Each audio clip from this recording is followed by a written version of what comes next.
Students welcome back. நாம இப்போ பார்க்க போகிறது என்ன அப்படின்னு கேட்டிங்கன்னா ஒயிட்மேன் ஃப்ரான்ஸ் லா.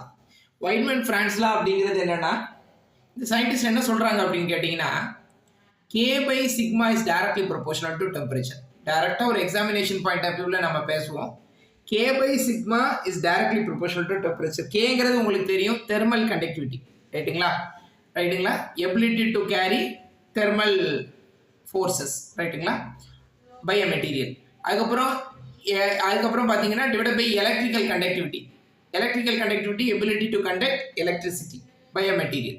ஸோ இந்த கே பை சிக்மா வந்து எதை பொறுத்து இருக்கு அப்படின்னு கேட்டிங்கன்னா டெம்பரேச்சரை பொறுத்து இருக்கு அப்படின்னு சொல்கிறாங்க. ரைட்டுங்களா?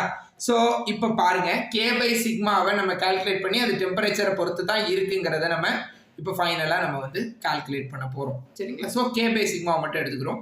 கே பை சிக்மாங்கிறது நீங்கள் ஏற்கனவே பார்த்தீங்க, NE square tau by m. உங்களுக்கு ஏற்கனவே தெரியும், சிக்மாங்கிறது NE ஸ்கொயர் டவ் பை எம்ங்கிறத நீங்கள் ஆல்ரெடி போன இதில் நீங்கள் பார்த்தீங்க இல்லையா?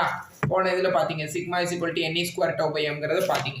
ஸோ எலக்ட்ரிக்கல் கண்டக்டிவிட்டிக்கு as far as டெரிவேஷன் படி எலக்ட்ரிக்கல் கண்டக்டிவிட்டிக்கு half NV square into K into tau, half NV square into K into tau. ரைட்டுங்களா? ஸோ பார்த்தீங்கன்னா அப்போ இதில் பார்த்தீங்கன்னா என்ன கேன்சல் ஆயிரும். அதுக்கப்புறம் half we square into K, tau cancel ஆயிடுது, into K divided by E square divided by M. அப்போ இந்த எம் மேலே போயிருமா? அப்போ half we square into K into M divided by E, K divided by E square, K divided by E square divided by இ ஸ்கொயர்னு வந்துடுது. சரிங்களா? Half we square K இந்த M மேலே போயிருது டிவைடட் பை இ ஸ்கொயர் வந்துடுது. இந்த எண்ணு இந்த இதில் பார்த்தீங்கன்னா எண்ணு கேன்சல் ஆயிடுச்சு, என்ன கேன்சல் பண்ணிடுறோம். அதுக்கப்புறம் டவ் கேன்சல் பண்ணிடுறோம். சரிங்களா? இருக்கிறது போட்டால் half we square k into m by E square. ரைட்டுங்களா? சரி, ரைட்டு.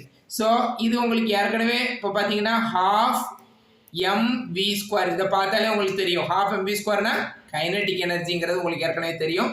அப்போ ஹாஃப் எம்வி ஸ்கொயர் ரைட்டுங்களா?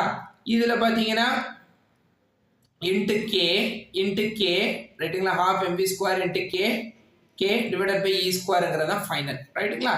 சரி, ரைட்டு. இப்போ உங்களுக்கு இது ஒரு பக்கம் இருக்கட்டும். இப்போ half MV square is equal to 3/2 kT, half MV square is equal to 3/2 கேடிங்கிறது இன்னொரு ஃபார்முலா. அதாவது நீங்கள் எப்பயுமே கைனடிக் எனர்ஜிக்கு ஃபார்முலா என்ன யூஸ் பண்ணியிருப்பீங்க? half mv ஸ்கொயர் யூஸ் பண்ணியிருப்பீங்க. Kinetic energy of electron formula பார்த்தீங்கன்னா 3/2 இன்ட்டு கே இன்ட்டு டி. ரைட்டுங்களா? ஸோ அப்போ half mv ஸ்கொயருக்கு பதிலாக half mv ஸ்கொயருக்கு பதிலாக நீங்கள் என்ன பண்ணுறீங்க? 3/2 கேடி போடுங்க, இன்ட்டு கே ஏற்கனவே இருக்குது, டிவைடட் பை இ ஸ்கொயர் போட்டுருவீங்களா? So 3/2 k into k square into T divided by e வந்து charge of electron.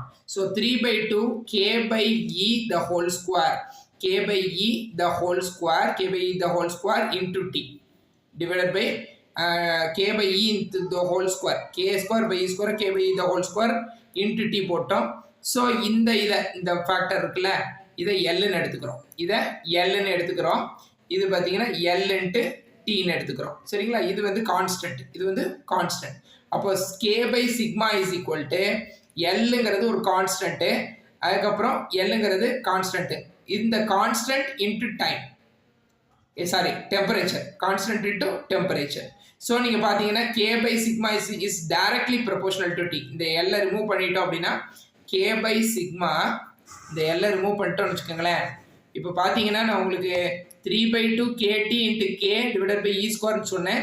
3/2 k by, அதாவது k square by E square, அப்போ k by e the whole ஸ்கொயர்னு மாற்றிக்கலாம், into D போட்டிருக்கோம். இதை constant, இது வந்து கான்ஸ்டன்ட் எல் இன்ட்டு டி அப்படின்னு எடுத்துக்கிறோம். So k by sigma is directly proportional to டீன்னு போட்டுக்கலாம். ஏன்னா இந்த கான்ஸ்டன்ட்டை ரிமூவ் பண்ணோன்னா ப்ரொபோஷனாலிட்டி போட்டுக்கலாம், ப்ரொபோஷனாலிட்டி ரிமூவ் பண்ணோன்னா ஈக்குவல் டு கான்ஸ்டன்ட் இன்ட்டு அந்த டெம்பரேச்சரை போடணும். So k by sigma is equal to L into T, k by sigma is equal to L into T. So K by sigma is equal to K by sigma is directly proportional to T. இதுதான் வந்து பார்த்தீங்கன்னா Beedman-Franz law. இது வந்து one of the most important derivation. இது one of the most important subjective derivation. Exams ஓரியன்டாக இம்பார்ட்டண்ட்டான derivation பார்த்துக்கோங்க.